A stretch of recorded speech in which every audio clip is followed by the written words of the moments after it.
E aí, tudo certo? Hoje a gente vai mergulhar num material que, olha, eu achei fascinante. É de um curso sobre alta performance, mas tem uma lição específica sobre como transformar curiosidade, sabe? Curiosidade pura em conhecimento de verdade. Em expertise, né? Exato, em expertise. A nossa missão aqui é, então, desvendar uma técnica para fazer isso de um jeito que não pareça, sei lá, um segundo emprego. Aham. A lição anterior pedia para a gente achar onde nossas curiosidades se cruzam.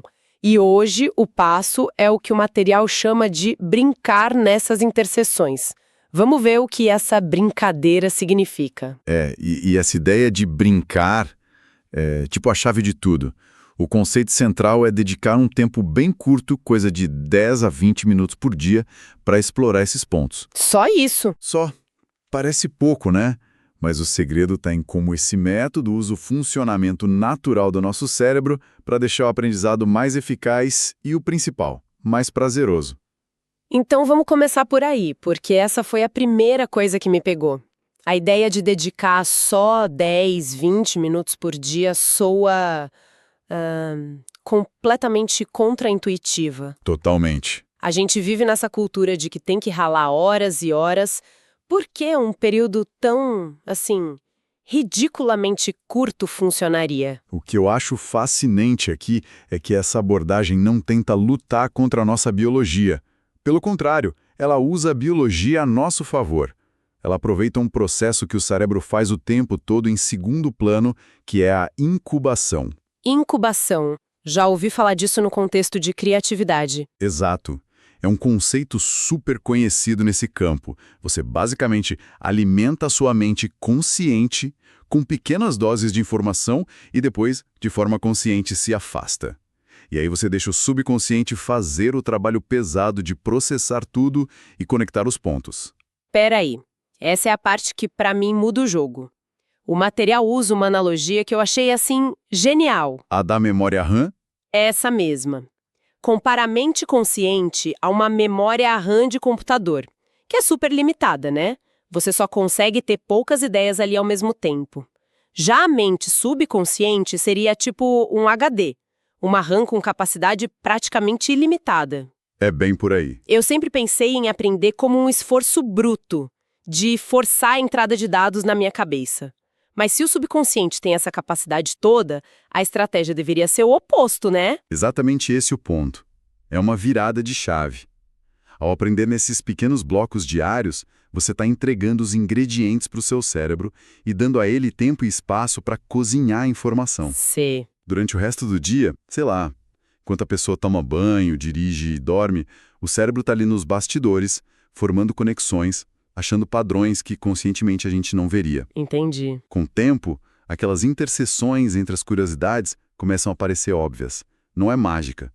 É só colocar a sua própria biologia para trabalhar para você. É quase como terceirizar o trabalho pesado para o nosso próprio cérebro, eu gostei disso. Mas assim, para essa receita funcionar, imagino que os ingredientes que a gente dá nesses 20 minutos precisam ser bons, né? Com certeza. Não pode ser qualquer coisa. A fonte dá alguma direção sobre o que a gente deve procurar nesse tempo? Sim, e essa é a parte prática do método. Para não transformar a tal brincadeira numa tarefa chata, a sugestão é focar em apenas 3 coisas. A primeira é a mais intuitiva e talvez a mais poderosa. Que é? Prestar atenção em qualquer coisa que capture sua atenção naturalmente. Ah, isso parece simples, mas vai contra muito do que a gente aprende sobre estudar, né? Que muitas vezes é forçar o foco em partes que a gente acha chatas. A ideia é que é o contrário, é seguir o que brilha. Exatamente. Se você está lendo um artigo, vendo um vídeo e alguma coisa específica faz seus olhos brilharem, anota. Esse interesse genuíno tem uma energia própria. Entendi. Do ponto de vista da neurociência, emoção e curiosidade liberam dopamina, que fortalece as sinapses, ajuda a fixar a informação.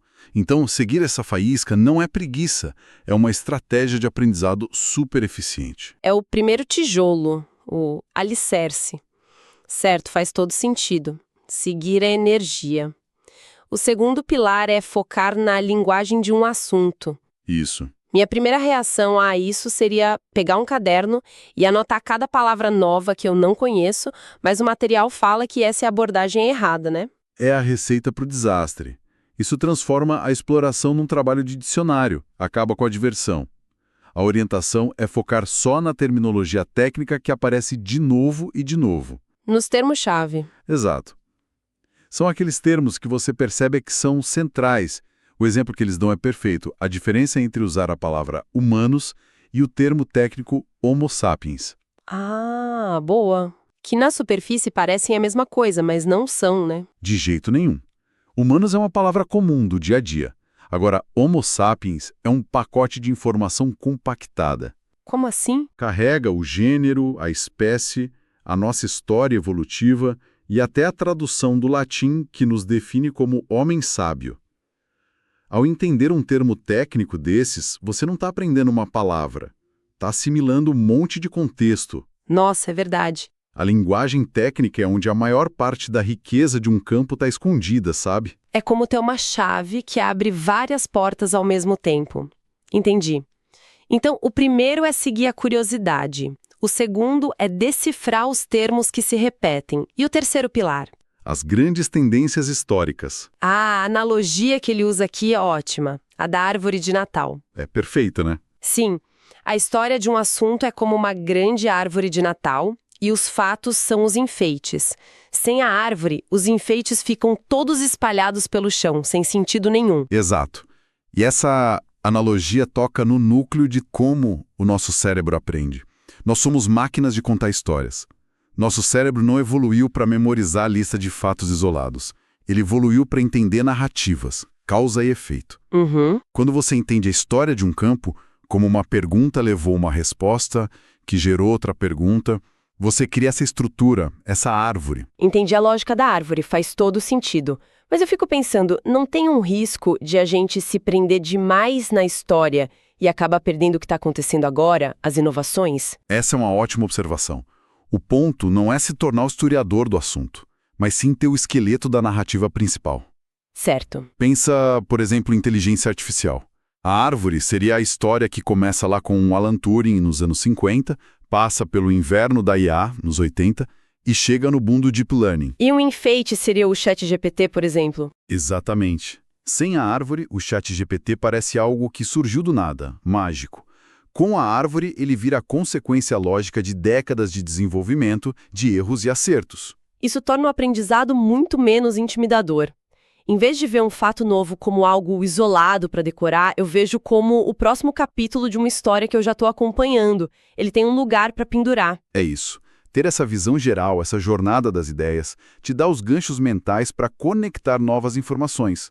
Sem isso, os fatos ficam soltos, sem contexto e são muito mais fáceis de esquecer. Ok, então o plano de ação está claro.